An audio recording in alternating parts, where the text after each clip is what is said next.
yet with what they have at center back. There are rumors that Axel Sjöberg is on the market. I know he's a guy that Bobby would trade in a second, but he's been a good player in this league for the last few years. I think they're about to sign the defender from Ipswich Town, Tommy Smith. They just got Tom Price, I believe his name is, the defensive midfielder from Wolves. Jack Price, sorry. So they've added some pieces. They've got guys with good pedigrees. Nobody that sort of blows you away in this MLS 4.0, whatever version that we're in right now. But I look at that team and it comes back to, do they have a creator? Are they going to be able to create chances in those big tight moments that you talked about where guys like David Kahn shine? And do they have an elite finisher? Dominic Baji was good last year, but to me he maxes out as a guy who's got you like 7 to 10 goals. He's not a guy who can... 2 minutes to go into this pick. Of course, they went from worst to champions here, Ali. How hard is it to actually go from out of the playoffs and in over the course of one off season? I think it's really difficult to improve your team. There is a tremendous amount of parity in this league. The international market is not completely transparent. The college, the Super Draft, in terms of the players that you're drafting, GA or otherwise, it's not completely transparent. So, these GMs have a really difficult job. It's not easy. And then with the injection of TAM, makes it a little bit easier, but everyone has access to that. So every team is trying to win. Every game is hard. It's one of the things that makes this league beautiful and great. But it's extremely difficult, and it's why it's so important that you have a good plan and a process in place.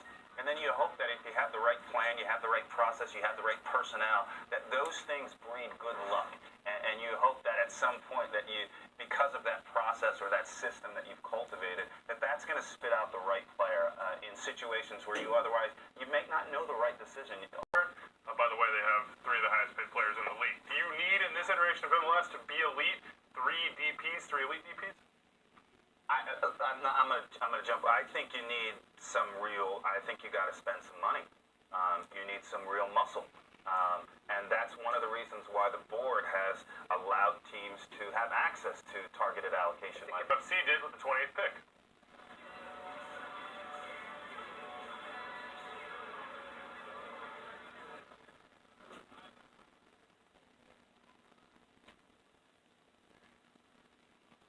With the 5th pick of the second round of the 2018 MLS Super Draft, Toronto FC select from the University of Louisville, defender Tim Kubel. FC Dallas are now on the clock. Tim Kubel out of Louisville. Just Julian Gressel high-fiving somewhere at the Super Draft floor. Another German goes here. Still waiting on Gordon Wild. We'll see what happens with that one. What did you see from him, Bobby, resident defender, coming in with the analysis? Toronto is stoked about this pick. You talked about the guy who is the most natural replacement for Steven Beitashour. It's Tim Kubel. On the older side, not super athletic, but just a smart, decent soccer player and can slot right into that right wing back position. This is exactly what they did last year. They picked Oyvind Alseth, who gave them 200-300 minutes during the season at right wing back when Beitashour was hurt, when they didn't have other options there, and he was fine. And they had scouted him specifically for that role.